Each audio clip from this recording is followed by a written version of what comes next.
오늘 이 시간 함께 나누실 하나님 말씀은 신약성경 마태복음 5장 1절에서 12절까지 말씀입니다.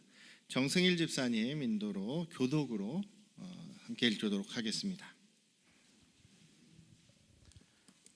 봉독하겠습니다. 예수께서 무리를 보시고 산에 올라가 앉으시니 제자들이 나아온지라. 심령이 가난한 자는 복이 있나니 천국이 그들의 것이며,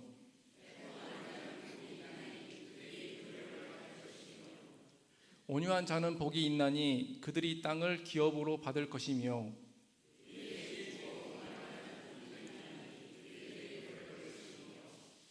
긍휼히 여기는 자는 복이 있나니 그들이 긍휼히 여김을 받을 것이며,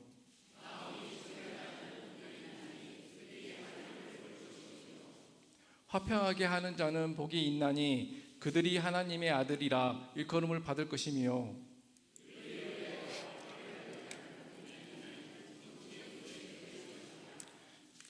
나로 말미암아 너희를 욕하고 박해하고 거짓으로 너희를 거슬러 모든 악한 말을 할 때에는 너희에게 복이 있나니 기뻐하고 즐거워하라. 하늘에서 너희의 상이 큽니다. 너희 전에 있던 선지자들도 이같이 박해하였느니라. 아멘. 할렐루야. 우리 아버지 하나님의 크신 그 은혜와 크신 사랑이 여러분과 여러분 가정에 충만하시기를 주님의 이름으로 축원합니다. 예수님께서 이 땅에 오신 목적, 예수님께서 이 땅에 오신 이유가 무엇이겠습니까?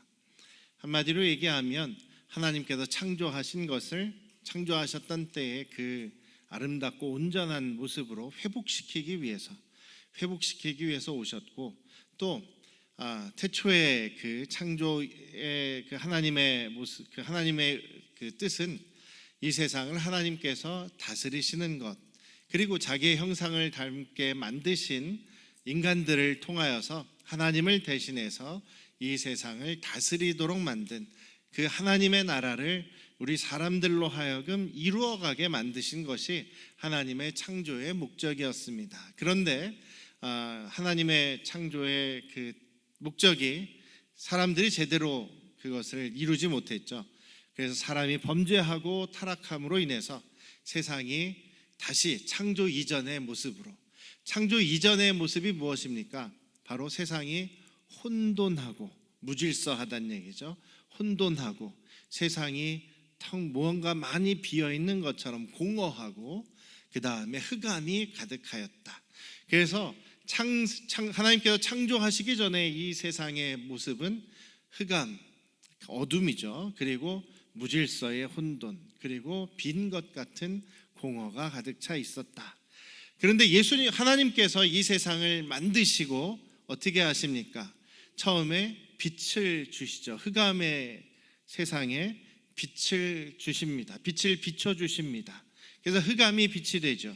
그리고 혼돈하였던 것을 하나님께서 질서 있게 만들어 가십니다. 그래서 낮과 밤을 나누시고, 또 해가 낮을 주관하고 달은 밤을 주관하게 이렇게 질서를 부여를 하셨습니다. 그래서 질서가 있게 되었고, 또 많이 비어있는 그런 공허한 곳에 하나님께서 채우시기 시작합니다. 창조하신 것이죠. 식물들을, 또 바다의 생물들을, 또 육상, 그 땅 위에 동물들을 이렇게 만드시고 채워가십니다. 그렇게 무질서한 모습은 바로, 그러니까 창세 전의 모습은 혼돈과 공허와 흑암, 무질서와 빈 것과 그리고 어둠인 것이죠. 그런데 창조 후의 모습은 빛과 질서와 채워진 모습이었습니다. 그런데 사람들이 타락하고 범죄함으로 인해서 다시 이 세상이 혼돈, 무질서한 모습으로, 그래서 우리 교회도 그 안에 질서가 있어야 되는 것이죠. 하나님의 말씀 안에서의 질서가 있어야 됩니다. 또 다시 그 허무가 가득하게 되죠. 뭔가 또 비어있는 모습, 사람들은 자기의 빈 것을 채우기 위해서 나름대로 노력하고 쫓아가고 쾌락을 추구한다든지 물질을 추구한다든지 비어있는 것들이 생기게 됩니다. 공허하게 되고, 또 죄의 어둠으로 세상이 가득 차게 되지요. 그래서 이 땅은 다시 공허와 어둠과 또 무질서, 혼돈의 모습이 되었습니다. 그러니까 하나님의 다스리심이 없는 모습이죠.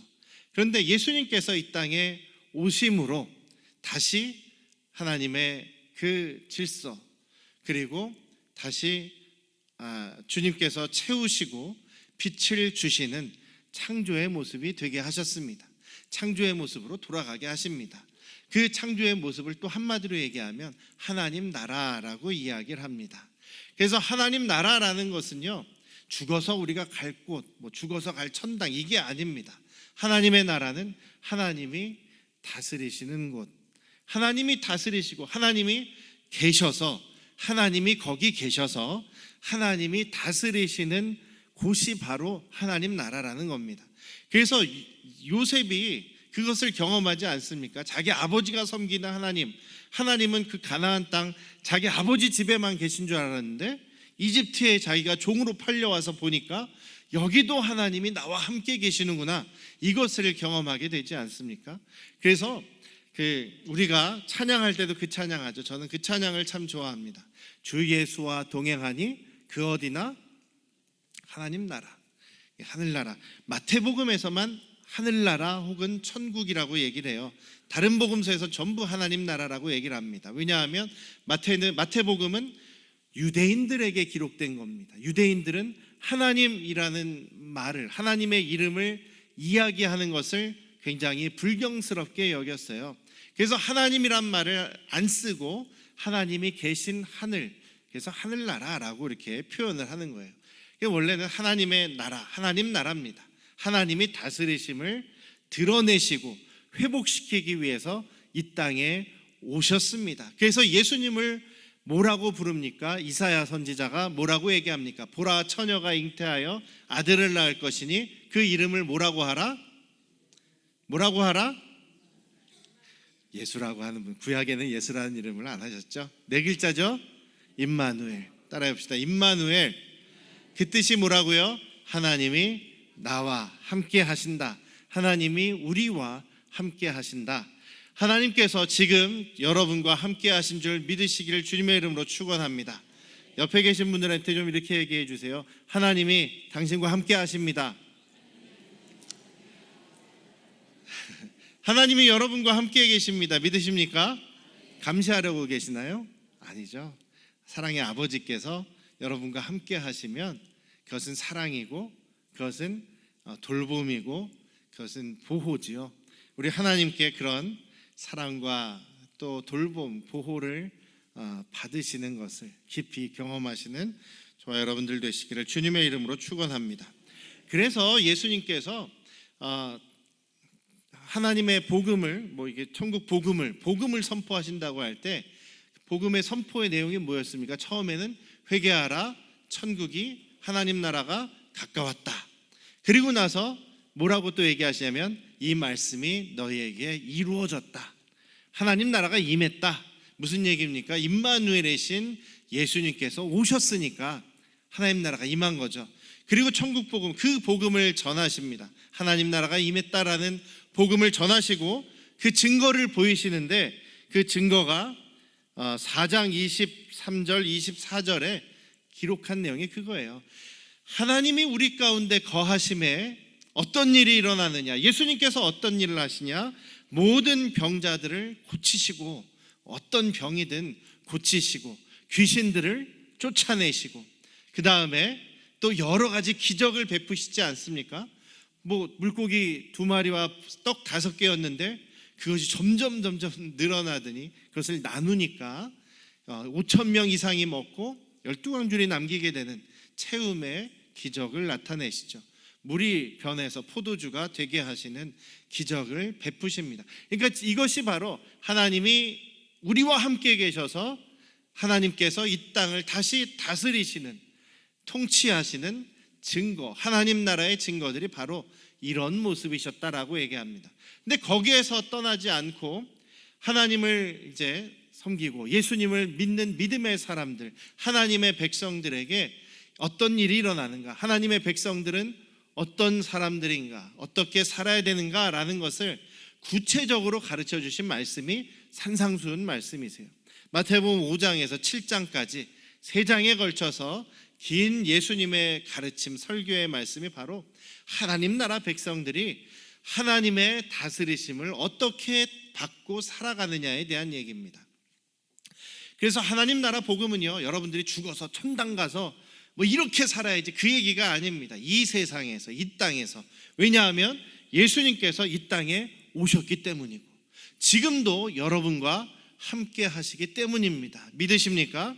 하나님이 지금도 성령으로 여러분과 함께 하고 계십니다. 여러분들이 예수님을 모시지 않았습니까? 예수님, 제가 예수님을 영접합니다. 제가 예수님을 믿습니다.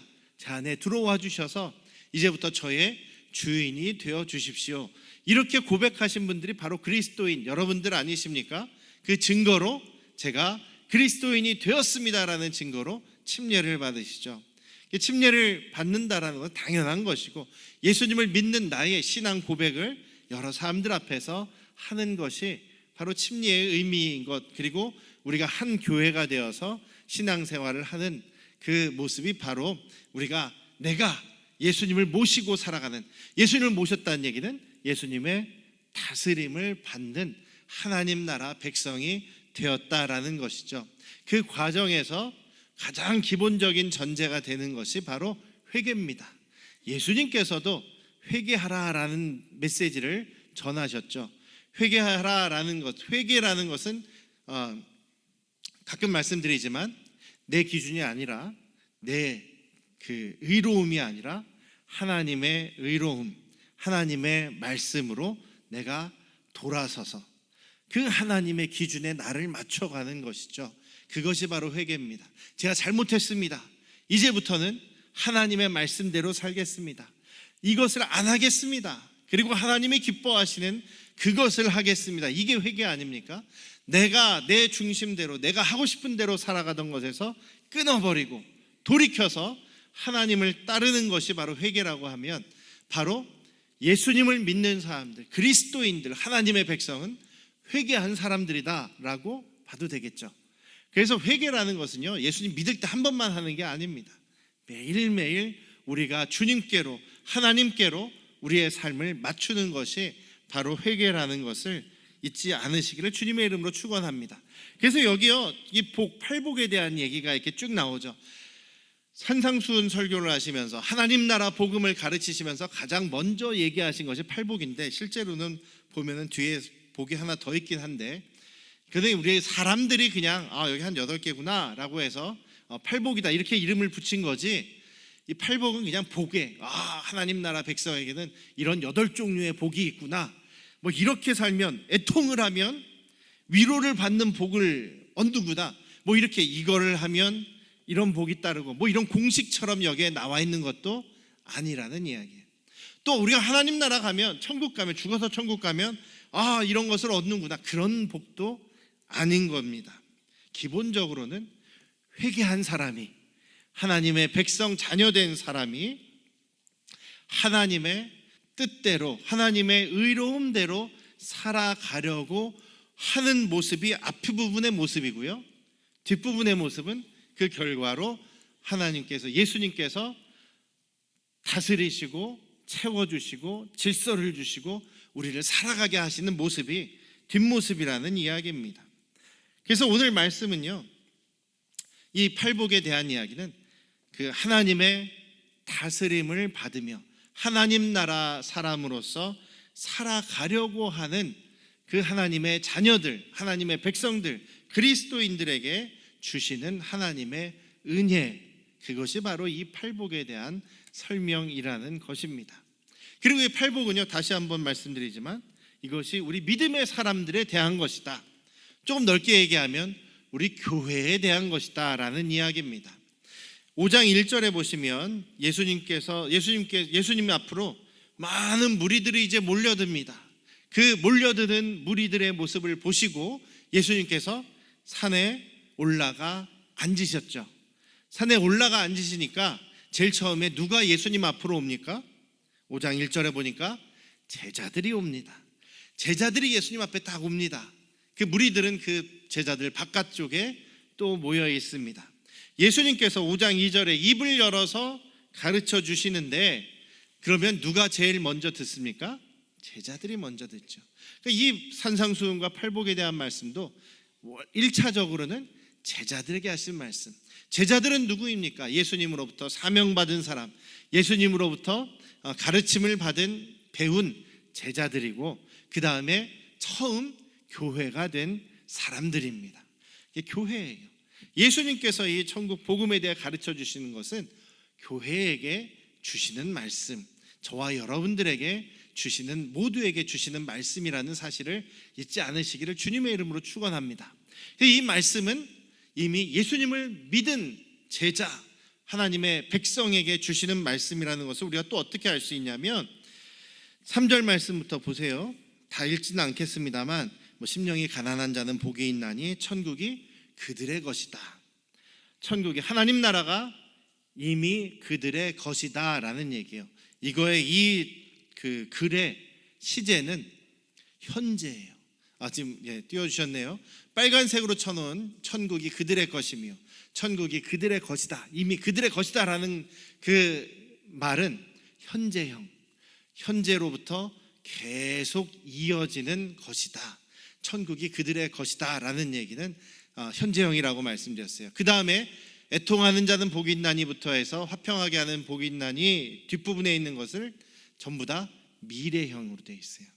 그 글이 미래형, 위로를 받을 것이다, 기업으로 받을 것이다, 배부를 것이다, 긍휼히 여김을 받을 것이다, 다 미래형이에요. 그러니까 이것은 먼저 심령이 가난한 자, 의를 위하여 박해를 받는 자, 이것이 다른 종류의 사람들이 아니라 하나님 나라를 소유한 사람들인데, 전제가 뭐라고 했냐면 회개한 사람들이라고 말씀을 드렸죠. 하나님의 의로움 앞에, 하나님의 그 의로우심 앞에 자기를 딱 비추어 보니까 어떻습니까? 부족하고 연약하고 저는 죄인입니다. 베드로의 모습이 그렇지 않습니까? 죄인의 모습입니다. 저는 죄인입니다. 저를 떠나십시오. 고백하게 되죠. 그렇다는 얘기는 바로 계속 튀어주세요. 심령이 가난한 사람의 모습. 그러니까 심령이 가난한, 마음이 가난하다는 게 무슨 얘기입니까? 마음이 비어 있다는 얘기입니다. 마음이 비어 있는, 여러분들 마음을 아무리 비우려고 해보십시오. 비워집니까? 무슨 뜻이냐면 내 것을 없애고 내려놓고 하나님의 그 의로우심 앞에 내 모습을 드리는 그 모습을 얘기합니다. 하나님 앞에 내 것을 내려놓고 하나님의 다스리심을 받기 위해 서 있는 사람의 마음이, 나를 비운 마음, 가난한 마음. 그리고 하나님, 이 사람은 뭐에 관심이 있습니까? 나의 의로움이나 나의 부유함이나 나의 욕구나 욕망과 쾌락과 그런 것에 관심이 있는 것이 아니라 하나님의 말씀에 관심이 있고 하나님의 뜻에 관심이 있고 하나님의 의로움에 관심이 있습니다. 그래서 의에 대한 이야기가 계속 나오는 거예요. 5절에서 다섯 번째도 나오고, 맞나요? 5절에도 나오고 6절에 나오고 10절에 나오는 것이 하나님의 의에 대한 것이죠. 그래서 이미 구원을 받은 사람은 어떤 사람이냐? 내 자신을 비우고 내려놓고 하나님의 의를 추구하면서 하나님의 의를 위해서 정말 박해까지도 받을 수 있는 그런 사람이 바로 천국을 이미 소유한 사람들이다. 그런 사람들 가운데에 우리가 애통할 때에, 온유할 때에, 의에 줄일 때에, 긍휼히 여길 때에, 이런 그 하나님 백성들의 모습이, 하나님이 기뻐하시는 삶의 모습, 여러분들의 태도의 모습, 행동의 모습, 또 그런 사랑의 모습들이 저기다 담겨 있지 않습니까? 되게 회개를 경험한 사람들이 공통적으로 얘기하는 게 뭐냐면, 내가 정말 주님 앞에 섰더니, 주님의 말씀을 들었더니 하염없이 눈물이 납니다. 슬퍼하고 눈물 흘리는 것, 애통하는 거죠. 내가 죄인입니다를 깨닫고 나면 애통하게 되죠. 여러분들이 회개했다라고 하면서, 저 회개했습니다라고 하면서도 주님 앞에서 눈물 한 방울 안 흘려보신 경험이 있다면 애통하시면 좋을 것 같아요. 정말 주님의 의로우심 앞에 저를 보여달라고 기도하시면 좋을 것 같아요. 그래도 대부분의 여러분들의 신앙 간증들을 들어보면 눈물이 났다라는 얘기는 공통적으로 들어 있습니다. 내가 죄인인 것을 깨닫는데 어떻게 눈물이 안 나겠습니까? 내가 그 큰 죄인인데 주님 앞에 용서받았다는 사실을 알게 되면 얼마나 눈물이 나겠습니까? 참 눈물이 많이 나죠. 그때 또 어떤 것을 경험합니까? 주님의 음성을, 주님의 위로하심을 경험하죠. 내가 널 사랑한다. 내가 너와 함께 있다. 괜찮다. 내가 용서했다. 이런 음성을, 이런 그 위로를 받게 되는 것이죠. 요즘에 이제 제가 가끔 자주 이제 그런 짧은 영상들을 이렇게 넘기다 보면 뭐 목사님들 설교나 아니면은 간증 뭐 이런 게 좀 많이 나와요. 그런데 그러다 보니까 연예인들, 유명한 연예인들이 자기가 어떻게 예수님을 믿게 됐는지에 대한 간증들이 이렇게 자주 나오는 거예요. 무슨 신현준 장로님, 또 무슨 또 김혜자 권사님, 또 염정화 집사님, 뭐 이런 분들 많아요. 되게 많더라고요. 그런 분들이 공통적으로 하는 얘기가 내가 정말 힘들고 정말 죽고 싶은 생각이 들어서 나 이대로 살면 정말 못 살겠다. 나 죽고 싶다. 나는 왜 내 인생은 왜 이럴까? 막 이렇게 괴로워하면서 막 눈물 흘리고 막 속이 메어져 가지고 이거 내가 죽어야 되나 이런 생각을 하고 있는데, 그러면서 내 죄가 깨달아지고 그러면서 들리는 소리가 너 혼자가 아니다. 내가 너와 함께 있다. 혹은 내가 너를 사랑한다. 이런 음성들을, 이런 마음을 받게 되었다는 거예요. 그래서 엉엉 울고 어떤 사람 밤새도록 울고 그 다음에 정말로 예수님을 영접하는 일이 생겼다는 간증을 많이 듣게 됩니다. 여러분들 한번 생각해 보십시오. 여러분들이 예수님을 처음 영접했을 때, 예수님을 처음 경험했을 때 어떤 모습이셨습니까?